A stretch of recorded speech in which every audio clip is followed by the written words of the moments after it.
नमस्कार सर, मेरा नाम राजू है। एक क्वेश्चन पूछा जाता है कि हर एज में अलग अलग म्यूचुअल फंड होना चाहिए क्या? क्या ये सच है कि 30 के एज में है, 40 के एज में, 50 के एज में है तो अलग अलग म्यूचुअल फंड होना चाहिए? आज इस पे वीडियो है। मान लेते हैं कि 30 साल, 40 साल, 50 साल, 60 साल, 70 साल का एज है और म्यूचुअल फंड में कदम रखना चाहते हैं तो 30 साल वाले और 40 साल वाले के लिए तो कोई प्रॉब्लम नहीं है। इनके पास 25 साल का ड्यूरेशन है यदि 55 साल के एज में रिटायरमेंट लेना चाहते हैं तो, और 40 साल वाले के पास लगभग 15 साल है। तो यहाँ पे लॉन्ग टर्म हो गया, 15 साल से ऊपर लॉन्ग टर्म में आप स्मॉल कैप मिड कैप में इन्वेस्ट करके छोड़ सकते हैं। अब बात यह है यहाँ पे कि एज है 50, 60, 70। यदि आप पहले से इन्वेस्ट कर रहे हैं, जैसे मैं पहले से इन्वेस्ट कर रहा हूँ तो मेरा एज 50 और 55 हो जाएगा, तो क्या मैं उस म्यूचुअल फंड से निकल के कहीं और चला जाऊँगा? थोड़ा सा पैसा 10-20% पैसा बैलेंस फंड में या multi cap, flexi cap, balance fund में रख दूंगा, लेकिन ज़्यादातर पैसा स्मॉल कैप में ही रहेगा, क्योंकि वो अगर 10 गुना बढ़ा है तो मैं क्यों ऐसे जगह पे जाऊंगा जो 2 गुना ही बढ़े? ऑलरेडी पहले से चल रहा है तो वहीं रहेंगे। अगर मान लीजिए 5 करोड़ से गिर के 2.5 करोड़ भी हो जाता है तो क्या प्रॉब्लम है? कोई विपत्ति नहीं आने वाला है। तो पहले से अगर मिड कैप स्मॉल कैप ज़्यादा अच्छा किया है, थोड़ा सा गिर भी जाएगा तो कोई दिक्कत नहीं है। लेकिन कोई व्यक्ति यहीं पे पहली बार शुरुआत करना चाह रहे हैं 50 साल, 60 साल, 70 साल में, तो उनका रिक्वायरमेंट पूछेंगे। आपको एकदम 5 साल के बाद पैसे का जरूरत है तो लार्ज कैप में, बैलेंस फंड में इन्वेस्ट करके छोड़ दीजिए। लेकिन पता नहीं है एग्जैक्ट कि 5 साल के बाद निकाल भी सकता हूँ, नहीं भी निकाल सकता हूँ। एक तो एफडी किया था, 7 साल के बाद फिर से पलटा मार दिया, फिर 7 साल पूरा हुआ फिर से पलटा मार दिया, तो ये पता ही नहीं है कि पैसे की जरूरत है। उसके लिए तो फिर लॉन्ग टर्म ही है। लेकिन एग्जैक्ट पता है कि बच्चे का शादी है, बच्चे को पढ़ाई है, 5 साल 6 साल ही टाइम है, तो लार्ज कैप बैलेंस फंड में रखिए। उतना भी डर लगता है तो बैंक में रखिए। एग्जैक्ट पता है कि भाई काम तो है ही है और इतना ही पैसा है तो बैंक में रखिए, एकदम पास के बैंक में। अगर दूसरा रिक्वायरमेंट ये है कि भाई 70 साल का एज है तो स्मॉल कैप नहीं करना चाहिए, ऐसे सोचते ना, 70 साल 75 साल एज हो गया, क्या बात कर रहे हैं, स्मॉल कैप में लगा दें। भाई ये नहीं पूछना है 70 साल, अब तो कल मरे कि आज मरे, मरना है ही। ये पूछिए कि पैसा करना क्या है। अरे ये तो मेरा छोटा वाला पोता है ना, उसके लिए छोड़ दूंगा। मेरा बेटा है ना, बिजनेस कर रहे हैं अभी, उनका भी अच्छा खासा चल रहा है, लेकिन 10 लाख रुपए हम उनके नाम पे छोड़ना चाहते हैं, वो उनको जाएगा ना, हम अभी जा रहे हैं, बाकी तो रहेंगे ना धरती पर बचे हुए। तो वैसे स्थिति में रिक्वायरमेंट पूछना है, एज नहीं पूछना है। फिर 10 साल 15 साल टाइम अगर है गिफ्ट करने के लिए तो इक्विटी म्यूचुअल फंड में कदम रख सकते हैं। एकदम टाइम नहीं है, जब मर्जी तब खर्च कर सकता हूं तो बिल्कुल नहीं करना है। सेविंग अकाउंट में पैसा रखिए और उससे अपना जीवन यापन कीजिए। तो यहाँ पे रिक्वायरमेंट आ जाता है, यदि कभी भी नीड है तो आप म्यूचुअल फंड में मत घुसिए। जहां पे पैसा कैश में पड़ा है, अकाउंट में पड़ा हुआ है, सेविंग अकाउंट में है, वैसे रखिए। लेकिन आप चाहते हैं कि 5 लाख रुपए चिल्ड्रन के लिए लगाना चाहता हूं, बच्चे छोटे हैं, फिर स्मॉल कैप में लगा के आप छोड़ दीजिए। लेकिन आप कहते हैं कि नहीं 5 साल ही टाइम है, 1-8 साल इधर उधर कर सकते हैं, फिर आप लार्ज कैप में रखिए और ये मान के चलिए कि ऊपर नीचे हलचल हो सकता है, बैंक से थोड़ा सा ज्यादा रिटर्न मिल जाएगा लार्ज कैप में। 5 साल के ही अंदर ही पैसा निकालना है तो क्वेश्चन एज नहीं होना चाहिए, रिक्वायरमेंट होना चाहिए। अब अभी जो चल रहा है मार्केट लगभग लाइफ टाइम हाई पे चल रहा है, तो अभी एक तरह का एडवर्टाइज हो चल रहा है कि 3 साल में 43% का रिटर्न दे दिया मिड कैप ने, स्मॉल कैप में। वो 3 साल यहां से जोड़ रहे हैं। जब मोगेम्बो खेल खेला था भूतकाल में, यहां मार्केट गिरा था, यहां से यहां तक का रिटर्न दिखा रहे हैं 43%, 43%, 43%, 43% का कंपाउंडिंग रिटर्न मिला। तो ये जो चीज है ना एडवर्टाइज जो चल रहा है, ये मिसलीडिंग है। आप यहां से कैलकुलेट करेंगे पीक से लेके और अभी के पीक तक तो पता चलता है 18-19% का रिटर्न मिल रहा है। लेकिन बॉटम से पता करेंगे तो 3 साल, पिछला 3 साल, अभी से जो नीचे बॉटम था वहां से पता करेंगे तो पता चलता है कि 43% का कंपाउंडिंग रिटर्न मिलता है। ये मिसलीडिंग है। कैसे? इसको ऐसे समझिए, एक दिन आप घूमने जा रहे थे, ऐसे करके घूमते रोड पे जा रहे थे, 100 रुपया का जेब से नोट गिर गया, हाहाकार मच गया। भाई 100 रुपया ही दिए थे पॉकेट खर्च के लिए, 100 रुपया गिर गया। दूसरे दिन फिर उसी रास्ते से घूमे, पहले दिन खोजे मिला नहीं, दूसरे दिन फिर उसी रास्ते से गुजरे तो वो 100 रुपया फिर से मिल गया। तो क्या उछलने लगेंगे, अरे 100 रुपया का तो आज गेन हो गया, मजा आ गया, 100 रुपया का गेन हो गया। वो पिछला भूल गए, वही पैकेट से गिरा था वही जेब में फिर से आ गया। तो यहाँ पे कोई वृद्धि नहीं हो गया, जो पैसा गिरा था वही मिल गया। ठीक उसी तरह यहां से ये गिरा और फिर बढ़ा, तो इससे ही काउंट नहीं करेंगे आप। जो पहले से म्यूचुअल फंड कर रहे हैं हमारे जैसे लोग, तो हम नहीं कहेंगे कि 100% बढ़ गया, नहीं बढ़ा है 100%, 20-30% का ग्रोथ हुआ है। लेकिन जो यहां पे पैसा इन्वेस्ट करेंगे उतना लकी आदमी उस समय तो इतना कोई लकी था ही नहीं, वो मोगेम्बो ही था, उन्होंने ही पैसा यहाँ पे इन्वेस्ट किया, ज़्यादातर लोग तो निकाला ही, जमा नहीं किया। तो यहाँ से यहाँ काउंट करेंगे, कोई भी अगर आपको दिखाता है ना 40% का रिटर्न, 50% का रिटर्न, 32% का रिटर्न, तो इस तरह से समझ जाइए कि जेब से पैसा गिरा था और फिर मिल गया, तो उसी को एडवर्टाइज कर रहे हैं। आगे बढ़ते हैं। जो व्यक्ति 10 साल, 15 साल, 20 साल से इन्वेस्ट कर रहे हैं मार्केट में, तो मार्केट लगभग अभी पोर्टफोलियो लाइफ टाइम हाई चल रहा है।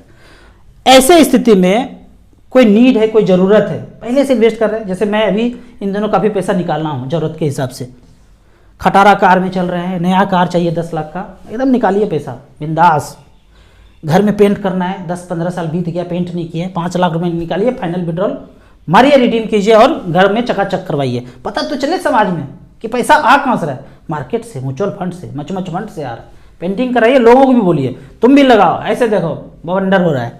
और ज़्यादा पैसा है, काफ़ी पैसा लगा के रखे हैं, ड्राइव खुद से करते हैं, बंद कीजिए। एज हो गया 50-55, एक ड्राइवर रखिए 15,000 से 20,000 के बीच, उनको भी काम मिल जाएगा, उनका भी घर चल जाएगा।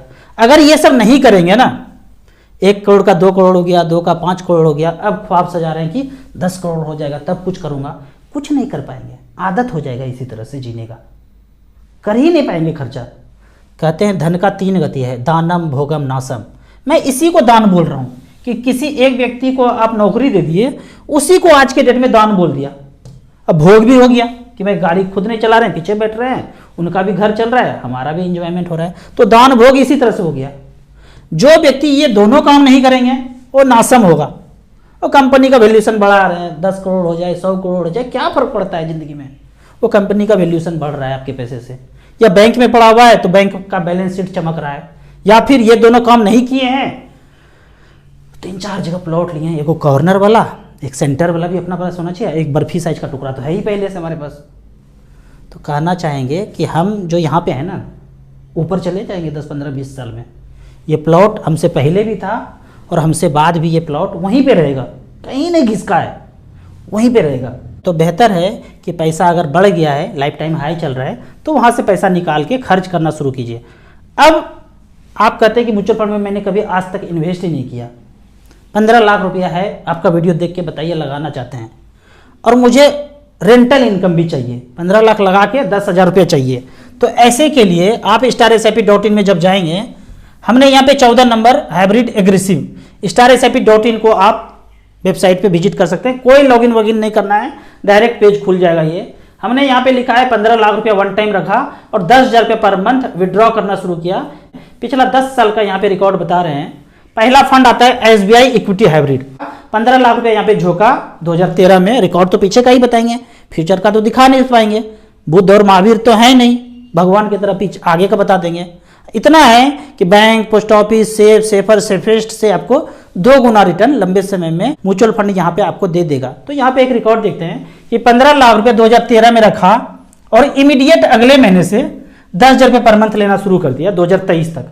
तो टोटल विड्रॉ किया 12,50,000 और आज बैलेंस बचा है, वो जो 15 लाख लगाए थे 49,88,000 ये बैलेंस बचा है। जो खाए हैं दोनों को जोड़ेंगे तो 62,38,000 रुपया मिला है। ये फंड का नाम है SBI इक्विटी हाइब्रिड। दूसरा फंड है ICC potential equity and debt. यहां पे 15 लाख रुपया झोंका था तो 12,50,000 रुपया विड्रॉ कर लिए और बैलेंस बचा है 57 लाख रुपया। तीसरा फंड है HDFC हाइब्रिड इक्विटी, बैंक वाला तीनों बता रहा हूं, SBI, HDFC, ICICI, तीनों में 5-5 लाख रुपया लगा छोड़ देंगे। 15 लाख रुपया यहां पे वन टाइम लगाया है, 12,50,000 रुपया ले लिया और यहाँ पे 49,27,000 रुपये बचा है। तो यहाँ पे यदि आप 15 लाख रुपए लगाते हैं तो 10,000 रुपये कांस्टेंट मिलता रहेगा। मार्केट है, ऊपर नीचे होता है, पर वो हलचल 15 लाख में होगा, ऊपर नीचे वो होगा। मतलब ये जो पैसा बढ़ेगा घटेगा, ये रोज इसमें हलचल होगा। 49 से 48 हो सकता है, 48 से 52 हो सकता है, और लास्ट में कितना मिलेगा वो देखा जाएगा इसमें। लेकिन ये जो कांस्टेंट 10,000 रुपया है ये आपको मिलता रहेगा, इसमें कोई हलचल नहीं होगा मार्केट का, ये आपको कांस्टेंट मिलता रहेगा। तो इस तरह से करके मच फंड में आप अपना पैसा लगा सकते हैं। जहां कहीं भी लगाए हैं हर जगह का सुखभोग किए हैं, लेकिन म्यूचुअल फंड का एक अलग सुखभोग है। यहाँ रिटर्न आपको 12 से 15% मिल जाता है लंबे समय में, जो कि अदर एसेट क्लास आपको बना के नहीं देगा। आपके मन के गहराई से एक बेहतरीन डाउट होगा कि भाग गया तो, डूब गया तो, खत्म हो गया तो, ये मचमच फंड के बारे में तो कभी सुना नहीं सुना है तो सुन लीजिए, क्योंकि सुनना आप वही चाहते हैं जो आप सुनना चाहते हैं, ऐसे सब कुछ नहीं सुन लेंगे, लोग अपने इंटरेस्ट का चीज़ सुनता है। तो यहाँ पे अगर देखा जाए 1995 में एक फंड शुरू हुआ था HDFC फ्लेक्सी कैप, लगभग इसी दौर में सारा म्यूचुअल फंड शुरू हुआ था 93, 94, 95 में। HDFC फ्लेक्सी में 1995 में किसी ने 10 लाख रुपया वन टाइम किसी ने यहाँ पे झोंका था, मानते हैं उस समय बहुत ज़्यादा पैसा होता है 10 लाख रुपया, उस 10 लाख का वैल्यू है 11 करोड़ 96 लाख रुपया। आप कहेंगे कि 10 लाख का वैल्यू, चलिए हम यहाँ पे 10,000 रुपया का वैल्यू का देख लेते हैं। 10,000 अगर लगाया था HDFC उसी फ्लेक्सी कैप में, तो यहाँ पे उस 10,000 का वैल्यू है, वन टाइम 10,000 रुपया लगाया था, पढ़ के देखते हैं 11,96,000, मात्र 10,000 वन टाइम लगाया था 1995 में, तो 11,96,000 है। 18% का रिटर्न यहाँ पे जनरेट करके दिया है। इतना रिटर्न लंबे समय में कोई जनरेट करके नहीं देता है। आपको लगता है कि 5 लाख का प्लॉट खरीदा 15 लाख 20 लाख का हो गया, अरे इतना अच्छा रिटर्न दिया, कैलकुलेट करेंगे तो पता चलेगा 9, 10, 11, 12% का रिटर्न मिला है। इतना रिटर्न म्यूचुअल फंड में ही संभव है। आपको इसी तरह म्यूचुअल फंड के बारे में और कुछ जानना है, इन्वेस्टमेंट के बारे में जानना है, तो इस नंबर पर मुझे व्हाट्सअप कर सकते हैं। यदि आप इन्वेस्टर हैं या डिस्ट्रीब्यूटर हैं, भारत में सबसे अच्छे ऐप के लिए मुझसे पूछेंगे, म्यूचुअल फंड में सारे ट्रांजेक्शन सारे फीचर्स म्यूचुअल फंड का हो, तो एसेट प्लस ऐप का नाम है इन्वेस्टर के लिए, और डिस्ट्रीब्यूटर के लिए है एसेट प्लस पार्टनर ऐप। यहाँ पे जाके आप एक ट्रांजेक्शन करेंगे 500 रुपये का, यदि आप पार्टनर हैं तो पता चलेगा कितना ईजी है दूसरे प्लेटफॉर्म से यहाँ पे काम करना। और यदि आप इन्वेस्टर हैं तो मिनिमम 100 रुपये का ट्रांजेक्शन यहाँ पे कर सकते हैं, मैक्सिमम का यहाँ पे कोई लिमिट नहीं है। वीडियो अच्छा लगे तो व्हाट्सअप यूनिवर्सिटी में दोस्तों के बीच इसे जरूर शेयर करें।